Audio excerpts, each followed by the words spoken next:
Hey guys, Brad Danger here, and car enthusiasts are the most hypocritical and possible to please group of consumers on the face of this earth. Yes, I said it. We beg automakers for specific cars. We start petitions. We flood the comment sections. And then when the automaker actually spends billions of their own dollars to build the exact same thing we asked for, well, we don't buy it. We complain that it doesn't have the right headlights, or that it's $300 too expensive, or the steering feel isn't exactly like a 1993 Miata. So the car dies a miserable, unprofitable death. And then 10 years later, we wake up, we realize that the current market of gray, shapeless, touchscreen infested crossovers is not what we like, and suddenly we realize what we lost. We flood auction sites and Facebook Marketplace, aggressively overpaying for the exact same car we actively mocked a decade ago.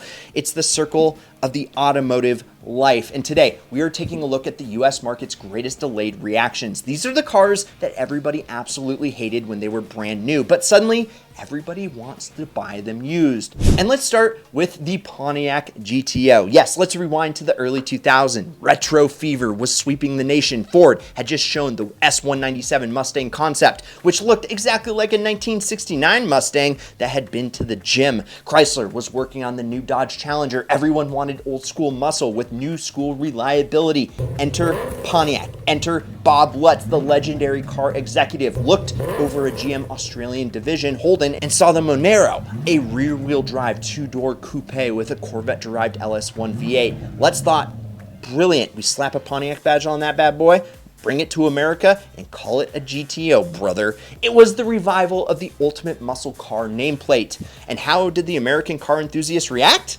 They threw a massive collective temper tantrum.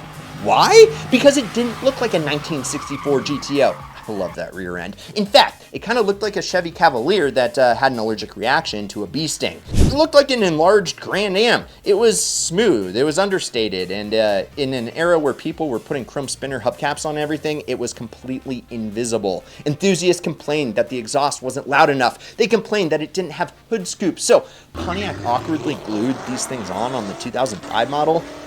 Look so good. They complained it was too expensive. The car was a sales disaster and died an unceremonious death in 2006. And here is the reality, guys. The 04 to 06 Pontiac GTO is secretly one of the greatest Grand Touring cars General Motors has ever produced. While everyone was crying about the styling, they completely ignored the fact that this car had a world-class independent rear suspension, a nearly bulletproof Tremec T56 six-speed manual transmission, and by 2005, the 400-horse LS2 V8 straight out of the Corvette. Oh, and it has some of the most comfortable supportive bucket seats ever bolted into a GM product. Hard stop. Today, enthusiasts are finally realizing the brilliance of the modern GTO. It is the ultimate sleeper. You have 400 horses going at the rear wheels, but because it looks like a 90s commuter car, the cops don't even look twice at you at a stoplight.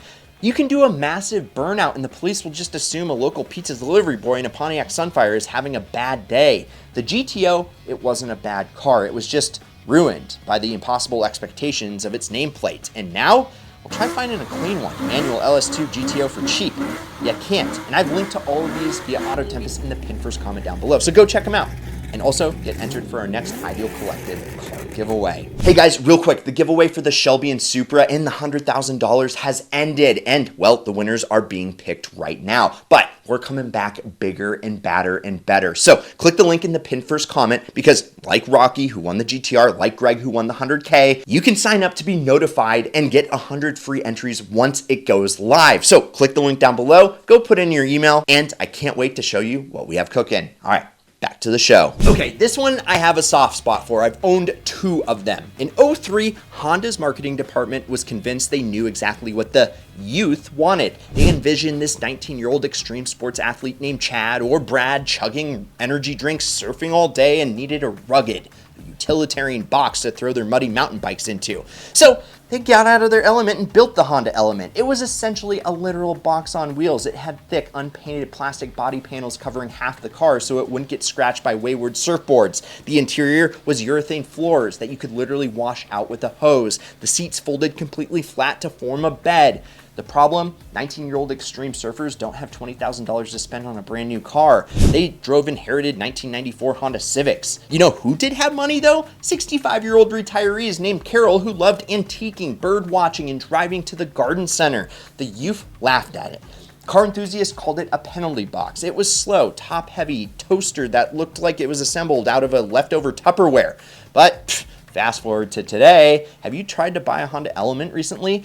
It is terrifying. A 2008 Honda Element with 180,000 miles, faded plastic cladding, and a faint smell of wet dog will casually be listed on Facebook Marketplace for $12,000, and it will sell in an hour. Why? Because the Honda Element was just 20 years too early for the modern van life and overlanding craze. Today, people are desperate for practical, reliable, quirky vehicles that they can even sleep in at national parks. The Element is the absolute packaging masterpiece. The suicide doors mean there's no B-pillar, creating a cavernous opening to load massive cargo. The K-Series 2.4-liter engine under the hood is legendary for running 400,000 miles with nothing but basic maintenance. All those car enthusiasts who laughed at the unpainted plastic cladding back in '03, those are the exact same people currently paying $4,000 to wrap their Toyota 4Runners in matte vinyl to prevent trail scratches. Honda gave us the ultimate adventure vehicle. We mocked them for it, and now we're all paying the price. Okay, I know exactly what you're thinking. Come on, nobody wants a Pontiac Aztec, but stick with me here real quick and like and subscribe, because when the Pontiac Aztec launched in '01, it was universally condemned. It was the punchline of every late night talk show monologue. It was voted the ugliest car in human history by basically every automotive publication. Its styling was so chaotic, so violently disproportionate, that it genuinely looked like it was designed by 3 different committees who weren't allowed to speak to each other. When Breaking Bad needed a vehicle to visually represent the absolute pathetic, soul-crushing misery of Walter White's early life, they put him in a pale green Pontiac Aztec. For 2 decades, the Aztec was the ultimate symbol of automotive failure, but then the industry changed. Look out your window right now. Look at that BMW X6. Look at that Mercedes GLE Coupe. Look at that Lamborghini Urus. Look at the Tesla Model Y. What do you see? You see tall, bloated, 4-door crossover SUVs with dramatically sloping rear roof lines and aggressive, jagged body cladding.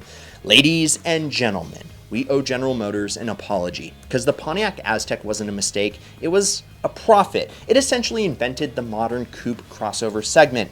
And Gen Z, who have no memory of the early 2000 automotive landscape, are suddenly looking at the Aztec and saying, wait, this thing is actually kind of awesome. It even has a cooler inside. And they aren't completely wrong. The Aztec was wildly innovative. The center console was a removable cooler, like I just said. You could unlatch it, carry it into your campsite, and drink cold sodas or whatever you wanted out of it. It even had an optional air compressor in the trunk to inflate your mattresses. It had radio controls in the tailgate for tailgate parties, and famously, it had an optional factory-fitted tent that attached over the open rear hatch, turning your car into a literal EDM party wagon. Today, car companies charge you $80,000 for a lifestyle crossover that is half the actual lifestyle features of the Aztec. As nostalgia for the Y2K early skyrockets, clean, low-mileage Aztecs, especially the tent-equipped models, are actively sought after by collectors who want something ironically cool that is actually secretly unironically brilliant. Now, when Toyota unveiled the FJ Cruiser for the 2007 model year, it was met with a very weird mix of hype and immediate backlash. It was supposed to be a retro homage to the legendary FJ40 Land Cruiser. It sat on a modified 4Runner chassis featuring the bulletproof 4-liter 1GR FE V6 and looked like a life-size Tonka truck.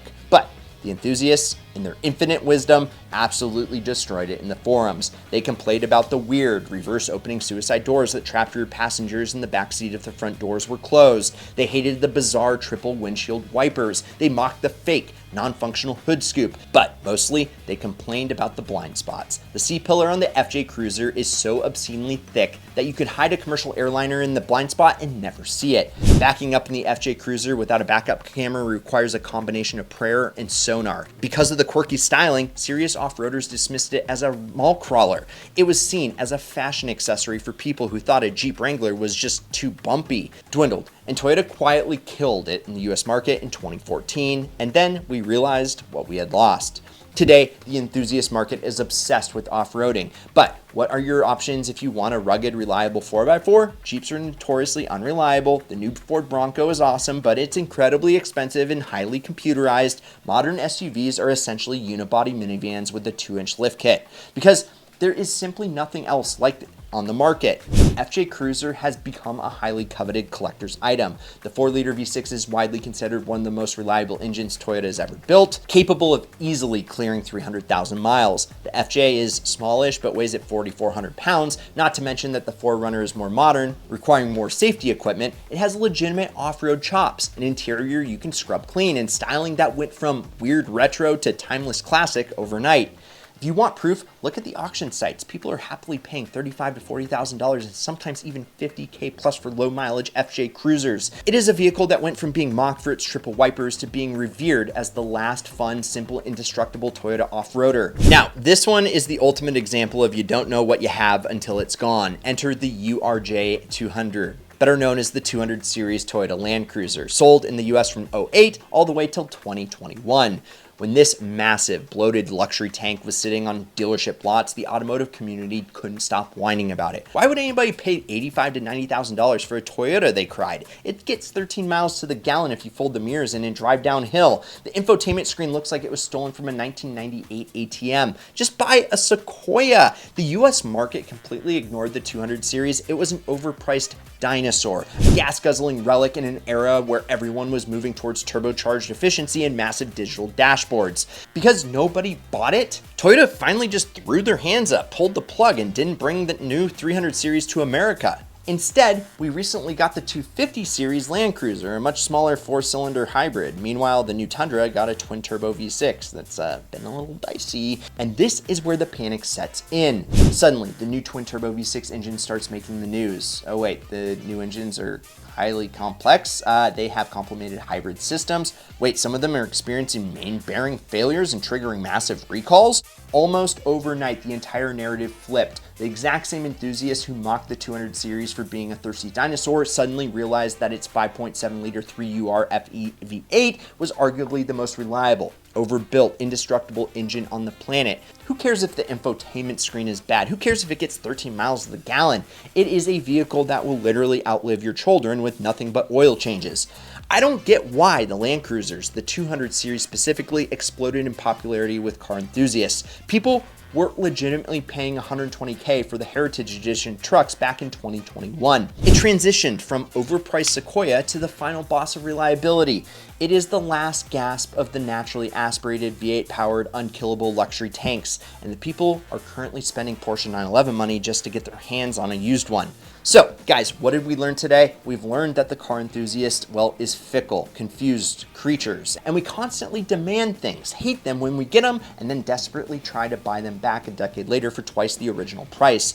Whether it's the Pontiac GTO suffering under the weight of its own name, the Honda Element arriving before the world was ready for it, the Pontiac Aztec accidentally predicting the entire future of the auto industry, the FJ Cruiser offering quirky invincibility, or the Land Cruiser proving that older and simpler really is better. History always vindicates the weirdos, but the cycle, it never stops. Right now, there is a car sitting on a dealership lot that nobody is buying, a car that YouTuber reviewers are ripping apart, a car that is destined to be a massive sales flop, only to be worshipped in the year 2036. So, I turn it over to you. Which car flop will enthusiasts pretend they always loved 10 years from now? Let me know in the comments below. Hit that like button, subscribe, let's hit 2 million subs by the end of the year. Check out some of these ideal vids, and promise me one thing, keep living the ideal lifestyle.